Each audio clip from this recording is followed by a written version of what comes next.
Les voy a hablar del tema constitucional y voy a tratar de hacer la síntesis más adecuada para el tiempo que se me ha entregado. Y les voy a decir un par de cosas importantes acerca de lo que es significa una constitución, qué implica un cambio constitucional y cómo de esta constitución que hoy día tantos manifestan, eh, hay una serie de temas que son rescatables y que hay que hacer perdurar. Básicamente son los temas que dicen relación con la dignidad del ser humano, con la relevancia y trascendencia de la familia, y con el compromiso ético y moral de un Estado y una sociedad que bajo una antropología cristiana entiende que la vida comienza en el vientre intrauterino. Pues si ustedes leen, y sin ser muy taxativo abogadilmente hablando, pero si ustedes leen los artículos primero, el artículo 19 número 1 que habla del derecho a la vida y a la integridad psíquica, o sea, el reconocimiento a que más allá de la vida corpórea o lo somático hay una condición existencial inmaterial. La integridad psíquica es inmaterialidad, es psiquis, es alma. Y ustedes leen, por ejemplo, que los padres tienen el derecho preferente a educar a la familia, están leyendo no tan solo normas jurídicas concretas que vinculan a los poderes públicos, sino que además de eso, y de modo fundamental y esencial, realizaciones valóricas, principios que dicen relación con una ética fundada en una visión cristiana y trascendente del hombre y la sociedad. ¿Qué es una constitución? Una constitución es una norma jurídica fundamental. Y cuando digo norma jurídica fundamental, advienen entonces dos características. Primero, como norma jurídica es una cuestión de derecho, es una regla obligatoria. Entonces lo primero que ustedes tienen al frente cuando se encuentran con una constitución es un texto jurídico, un texto normativo. Del mismo modo que yo tengo aquí asilado que siempre me acompaña el Nuevo Testamento, y el Nuevo Testamento es un código conductual, es una forma de vinculación con Dios, es un instrumento de oración y de iluminación. Y yo lo leo en los evangelios, en las cartas de San Pablo, por ejemplo. Del mismo modo, ustedes tienen una constitución que leen. ¿Y qué es lo que leen? Una regla de orden social. Y no está escrita en un lenguaje difícil. Tiene cierta especificidad porque evidentemente el derecho de alguna manera es una cuestión de especialistas, pero el lenguaje constitucional, si ustedes lo leen, es simple. ¿Por qué? Porque como es una regla de conducta de la vida en sociedad, todos tienen que tener acceso lingüístico, mejor dicho, de conocimiento cognitivo. No es difícil entender que si yo leo en el artículo primero que las personas nacen libres e iguales, ustedes deben entender que cuando hablamos de personas, hablamos de quienes son parte del género humano, son individuos de la especie humana y que están dotados de un alma. Y si ustedes dicen que son libres e iguales, quiere decir que todos merecemos el mismo respeto y tenemos autonomía para proceder y, por ejemplo, para rezarle a Dios. Les pongo un ejemplo. Si ustedes leen el artículo 19, número 6 de la Constitución y lo leen, ustedes van a reconocer ahí un derecho que se llama la libertad de conciencia y la libertad religiosa. ¿Qué significa eso? Que estas normas, estos conjuntos de relaciones que escriben un precepto, fijan un marco de actuación de los poderes públicos y de las personas. Entonces, si tenemos un Estado que dice de que se protege la vida del que está por nacer, o que la familia es un núcleo fundamental de la sociedad, y que hay la obligación de defender la integridad psíquica, y es el alma de la persona, no es admisible ninguna ley y ninguna disposición de autoridad que tenga por objeto regular el aborto, por ejemplo, o impedir la libertad religiosa, o esclavizar en cualquier tipo de servidumbre a las personas. ¿Se dan cuenta? Entonces, esta regla de conducta, este precepto, esta ley o superley, porque es la más importante, como lo quieren llamar, justamente es fundamental porque fija los cimientos y los fundamentos del edificio político. Del mismo modo que la Sagrada Escritura es un cimiento y un fundamento de la palabra revelada de Dios, y a Dios se le conoce a través de la palabra del Logos, de lo que está escrito en el Evangelio, ustedes reconocen una sociedad en sus aspectos fundamentales a través de lo que está escrito en la Constitución. ¿Y qué se escribe en la Constitución? Dos cuestiones fundamentales, varias, pero básicamente dos, que dicen relación con algo que es de carácter político. Cuando ustedes leen una Constitución, leen una regla de derecho obligatoria para todos, vinculante se llama, o sea, es inexcusable y todos debemos cumplirla. Y si no se cumplen, hay derecho a demandar ante un tribunal el incumplimiento de la ley, pero cuando ustedes infringen la ley, pueden ser llevados al cadalso de un tribunal a responder por esa falta y esa transgresión a un pacto. Entonces, esta constitución tiene dos aspectos fundamentales que deben ser respetados. Por una parte, estatuye y organiza los poderes públicos, lo que ustedes comúnmente llaman el gobierno. La pregunta es, ¿quién manda en un país? Un gobierno. ¿Quién lo dirige? Un poder ejecutivo. ¿Quién lo encabeza? Bueno, ahí hay matices. En Chile un presidente de la República. Es un poder ejecutivo, pero es un poder también conductor. Un gobierno es guía y líder y conductor, o así debiera hacerlo, de un proceso político racional y cuyo objeto sea el perfeccionamiento de las personas. Porque la Constitución lo dice, que la finalidad del Estado es promover el bien común, y el bien común tiene por objeto la realización y perfección de cada uno de ustedes. ¿Ok? Pero conjuntamente con esta regla de poder que es fundamental y que organiza un sistema de órganos jerárquicos a los cuales ustedes deben obediencia. Deben obediencia al poder público expresado en el presidente o en el Congreso, o a la policía o a los tribunales de justicia, o también a las propias autoridades del entorno inmediato. Ustedes le deben respeto y jerarquía al pastor o al jefe de la familia o al ancestro más venerado, etc. Fija, algo que a las personas les gusta mucho proclamar antes que sus deberes, que son los derechos. Entonces ustedes son titulares, escúchenlo bien, de lo que comúnmente se denomina derechos fundamentales y derechos humanos. Vale decir, frente a este poder público o independiente de este poder público, escúchenlo bien, se sincroniza un aspecto que dice relación con el despliegue personal, la actividad personalísima que cada uno de ustedes pone ejecución a través del derecho, de los derechos, de las cosas que les pertenecen. Derecho a la libertad, a la propiedad de la libertad, derecho a la justicia. Y otro derecho, uno muy importante por cuya razón estamos convocados acá también, derecho a la libertad religiosa. ¿Saben? Lo interesante es lo que a ustedes les puede importar, como mis hermanos en Cristo de la Iglesia Evangélica, es que la razón por la cual se empezó a reconocer la legitimidad de que las iglesias protestantes y evangélicas pudieran expresarse libremente, es porque en el siglo XIX, se empezó a interpretar de una manera distinta la Constitución de 1833. Entonces, si bien es cierto una Constitución cimentada sobre los principios de la fe católica, los congresales dijeron, ¿saben? Pero no solamente católicos en la sociedad chilena, también hay gente de otras religiones. Eso es libertad de conciencia, es libertad de culto. Pero lo importante de eso es afirmar lo siguiente, porque evidentemente, como le digo a los alumnos de la universidad, nadie puede negar que tú eres libre, cada uno en conciencia dice y tiene un discurso entero, yo pienso lo que quiero, sostengo lo que estime conveniente, en mi foro interno nadie puede intrometerse, y en la intimidad de mi familia, evidentemente, um, nadie me puede molestar. Ese no es el tema, es obvio que somos de suyo. El problema es que tengamos la posibilidad de expresar abiertamente nuestras creencias políticas y sobre todo religiosas. ¿Saben por qué? Porque las religiosas se refieren a algo que es mucho más relevante en el ser humano. Es la vinculación con lo trascendente, con las realidades invisibles. Es la expresión más acabada de nuestra libertad, de cómo nos podemos comunicar, escuchen, con el misterio. Y ahí nadie puede intervenir. Entonces no basta que yo diga que soy libre en conciencia o en religión. Tengo el derecho a expresarme y tengo derecho a fundar iglesias, a transitar por las calles, a hacer romerías, escúchenlo bien, a evangelizar. Eso es un sistema de libertad. Y eso es el segundo aspecto que es fundamental entonces en una constitución. Por una parte tenemos el ejercicio de los poderes públicos, lo que son los organismos que detentan autoridad y a quienes jerárquicamente por lo demás les debemos respeto, y cuáles son nuestros derechos. ¿Y qué significa esto? Que en esta regla, que por una parte hay autoridad y por otra parte hay derechos, nadie puede hacer aquello que está prohibido. La autoridad tiene por objeto mandar y tiene jerarquía, pero manda para hacer el bien, para realizar el bien. Y si ustedes leen, por ejemplo, el artículo primero, dicen que el Estado tiene el deber de proteger a la población y a la familia, incluso más. El Estado está obligado a través del gobierno a propender al fortalecimiento de la familia. Entonces el Estado, la expresión de gobierno del Congreso, no simplemente tiene jerarquía y autoridad sobre nosotros para imponer leyes que estimen convenientes. Esas leyes se tienen que adecuar a los principios constitucionales. O sea, la Constitución es un límite al ejercicio del poder y también el ejercicio absoluto de los derechos. Porque el límite del ejercicio de la libertad religiosa está en la moral y las buenas costumbres, porque es muy legítimo que los que estamos acá en este Zoom, en este chat, como le quieran llamar, tengamos creencias religiosas que son perfectamente razonables y legítimas, pero hay personas que pueden tener desviaciones mentales y proponer tipos de creencias que son antitéticas o contrarias a la dignidad del ser humano. En definitiva, entonces, esta Constitución que regula lo más importante y totalizante de la vida, que es la política, la alta política. ¿Se dan cuenta?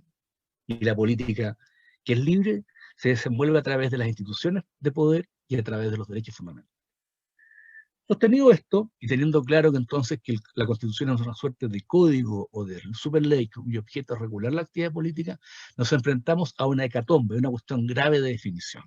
Y es que el 25 de octubre estamos citados o convocados como ciudadanos a dar una opinión que no es simplemente un punto de vista, se expresa jurídicamente a través de un voto, o sea, de un documento, de una cédula que tiene frases. Y en ese voto, o esos dos votos, y los votos son expresión de los derechos políticos en una democracia, porque vivimos en democracia. Escuchábamos recién a este pastor, Venezuela ya no es una democracia, Cuba no es una democracia, Nicaragua no es una democracia, Ecuador ha perdido la condición democrática, Corea del Norte no es democracia, China tampoco. En esos países ustedes no tienen autoridad ni libertad para rezar, no pueden declamar a Dios con tanta libertad como en este país. No pueden, es así de simple. Pues bien, estamos convocados el 25 de octubre a dos preguntas. La pregunta número uno es, ¿usted quiere cambiar la actual constitución? Y la pregunta número dos, supuesto que usted quiere cambiar la actual constitución, ¿cómo estima cuál sea el procedimiento para cambiar esta constitución? ¿Una convención mixta o una convención íntegramente elegida? Vamos por la primera pregunta. ¿Quiere usted cambiar una constitución? Si ustedes me escucharon y atendieron bien, lo que de modo muy sintético, porque la verdad es que son varias clases de análisis del punto de vista teórico acerca de lo que se conceptualiza o es una constitución, ustedes han advertido al menos dos cosas. Que una constitución no tan solo representa, escúchenlo bien, una estructura de gobierno y de sistema de derechos, o sea, una suerte de entramado jurídico. Además, en su sistema de vida, cuando un Estado, una comunidad política, una sociedad, determina organizarse constitucionalmente, o sea, constituirse, configurarse, lo hace, escúchenlo bien, como un sistema de vida. Y por lo tanto, no tan solo son cuestiones jurídicas, sino que son valores trascendentes de la vida de relación. Entonces, cuando a mí me están pidiendo que yo pronuncie acerca si yo quiero cambiar o no una constitución, no me están preguntando si yo quiero cambiar una ley. La pregunta es, ¿usted quiere cambiar en su totalidad el sistema de vida que hoy día tenemos? ¿Usted quiere cambiar el régimen de gobierno, el derecho de propiedad, la libertad religiosa? Y la verdad es que la pregunta es perfectamente legítima, porque una constitución es una totalidad, conformar un nuevo orden. Entonces, este orden que hoy día tenemos se quiere reemplazar por otro. La pregunta es que no sabemos por cuál orden se quiere reemplazar. Y no lo sabemos, porque no hay nueva constitución. Lo que se entiende es que si la ciudadanía mayoritariamente toma la decisión de aprobar el cambio constitucional, recién ahí en abril, el 11 de abril, estamos citados a una segunda votación popular, que es para elegir una asamblea constituyente, que tiene al menos el plazo de un año para redactar una nueva constitución. En concreto, vamos a estar en ascuas y no vamos a tener claridad plena de cualquier tipo de constitución hasta por lo menos mediados del año 2022. O sea, prácticamente recién en 2 años más estaríamos sabiendo cuál es el texto definitivo mediante el cual estamos reemplazando el actual sistema constitucional y político. ¿Se dan cuenta de la gravedad? Ahora, alguien podría decir, la otra vez estaba también con los hermanos evangélicos, pero en Concepción escuchaba que decían, usted no quiere cambiar nada. No, se trata de que no quiere cambiar nada, todo se puede perfeccionar. Así como las instituciones desaparecen en la historia, se desgastan, vienen guerras civiles, que es fatídico, revoluciones, o los gobiernos caen porque los procesos humanos son, escúchenlo bien, son desgastables. Si lo único eterno es la eternidad, lo humano no es eterno, lo humano es histórico, por lo tanto desaparece. Es perfectamente razonable entender que puede haber un cambio, pero es un cambio, vuelvo a preguntar, ¿razonable? ¿Es un cambio conveniente, reflexionado, o es expresión de un ideologismo extremo? Porque cuando yo converso con la gente que no piensa como yo, y no por eso digamos los de nuestro, porque el que no piensen como yo no significa nada malo per se, pero cuando yo les pido que alternativamente me fijen un punto de vista valórico, están hablando de un lenguaje que no es el mío. No me están hablando de la vida intraterrena, no me están hablando de Dios, no me están hablando de la dignidad. Me están hablando de un lenguaje que escúchelo bien, se ha deconstruido, de una alteración conceptual. Yo respeto todas las formas de ser humano porque son todos hijos, todos tenemos una afiliación que sea adoptiva con el Creador. Pero yo también tengo que tener un principio de identidad. ¿Se dan cuenta, no? Y de repente cuando yo hablo con algunas personas de lo que es persona o género, no sé lo que me están hablando. Y no es que yo les reste dignidad, es que yo quiero saber cuál es la definición que me ordena un orden social o un sistema político. Si usted lee la Constitución, hay una serie de preceptos que son favorables a lo que es la estructura de la familia. El artículo primero habla que la familia, escúchelo bien, es el núcleo fundamental de la sociedad, de que el Estado está obligado a protegerla y a defenderla, a fortalecerla. Que los padres, dice el artículo 19, tienen el derecho preferente de educar a sus hijos. Y que las personas, ustedes como iglesia, tienen la libertad para abrir, establecer y organizar los establecimientos de enseñanza que estimen convenientes. Y que los padres tienen el derecho de elegir el establecimiento de enseñanza. Si usted quiere un colegio público o privado, una escuela atea o cristiana. O sea, yo tengo claro cuál es la regla del juego. Vivimos en un país abierto de libertades, de democracia, en que todos somos iguales en dignidad y que a pesar de que tenemos diferencias de vida, nos podemos entender, pero yo sé que tengo mi espacio. Sé que el Estado no me puede absorber, no puede impedir que yo hable a un colegio particular, no puede impedir que yo rece a mi Dios, no puede impedir, digamos, que yo defienda la vida del que está en el vientre materno. ¿Se dan cuenta, no? Porque el Estado me es reconocida autonomía frente al Estado. ¿Sabe lo que es un Estado totalitario? Un Estado que absorbe, es decir, que elimina la identidad de la conciencia y usted lo transforma en parte simplemente de una masa difusa. Y la principal manera de alterar el principio esencial de la dignidad y la libertad interna de la persona es borrarle su conciencia, impedirle que tenga un principio de identidad en torno a las verdades más trascendentes, o sea, a las realidades invisibles y frente a Dios. ¿Okay? No es que el Estado no pueda ser laico. Lo que pasa es que el Estado no puede suprimir y debe valorar que la religión forma parte de la identidad nacional. ¿Se dan cuenta? Por eso es que, a pesar de que tenemos un Estado que está separado de la Iglesia, eso no quita ni pone de que el Estado no reconozca la validez de las verdades trascendentes. Y es en razón de eso que en el Congreso Nacional, cada vez que se abre una sesión de cualquiera de las corporaciones, la Cámara de Diputados o el Senado, se abre en el nombre de Dios. Y es por eso que cuando un presidente de la República, elegido por el pueblo, accede al cargo ante el Congreso Pleno, escúchelo bien, debe prestar juramento. ¿Se dan cuenta? Leanse el artículo pertinente al artículo 27. Un presidente es electo y debe concurrir ante el Congreso Pleno, que es la representación de la voluntad popular. Y ahí se le toma juramento o promesa. Si el presidente es católico y creyente, jura por Dios. Y si no lo es, promete. Pero el juramento como tal está escrito en la Constitución. Y se le pregunta, ¿juráis por Dios? Esa es la expresión acabada, no de una confesionalidad, sino que del entendimiento que esta sociedad tiene un compromiso valórico que es innegable, identitario y permanente. ¿Se dan cuenta? Entonces, si me van a preguntar en mi caso, yo quiero cambiar una constitución, la pregunta es, quiero cambiar una totalidad por otra. ¿Y cuál es la totalidad por la cual quiero cambiar? Ahora, la segunda papeleta genera dificultades mucho más que la primera, porque a esta altura del partido yo creo que está más o menos definida las personas que pueden votar apruebo o rechazo. Yo personalmente voy a votar rechazo, lo digo abiertamente en todas partes. Y es que cuando me piden cambiar una constitución es una totalidad, porque esta constitución sí se puede reformar. Cuando han querido los partidos políticos han hecho ese pacto. Desde diciembre hasta la fecha hemos tenido 3 cambios constitucionales. El primer cambio fue para llamar a plebiscito en abril. El segundo cambio fue para postergar el plebiscito de abril a octubre. Y el tercer cambio, el famoso 10% de la AFP.